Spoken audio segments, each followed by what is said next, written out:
Այն այրերը, որոնք որ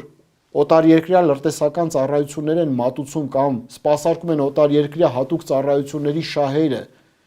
ի հեճուկս Հայաստանի Հանրապետության եւ հայ ժողովրդի շահերի, նրանց նկատմամբ Ինտերպոլով հետախուզում պետք է հայտարարվի։ Ոչ թե քաղաքական հայտարարություններ արվեն։ Նորմալ իրավիճակներում հետաքննություն կիրականացվեր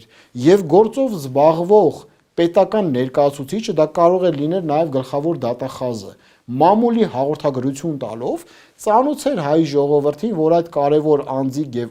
անհատները օտարերկրյա պետությունների հատուկ ծառայություններին լրտեսական ծառայություններ մատուցող են։ Դա խիստ վտանգավոր մեղադրանք է։ Եթե կան փաստեր, անհապաղ հետախուզում պետք է նրանց նկատմամբ հայտարարվի, իսկ այն անձիկ, որոնք գտնվում են Հայաստանի Հանրապետության, պետք է ենթարկվեն պատասխանատվության։ Մնացած բոլոր տարբերակները տանում են փակուղի միայն հայտարարություններով սահմանափակվել է եւ դա վկայակոչել է, որ ներկայիս հայաստանյաց առաքելական եկեղեցու վերադաս օղակները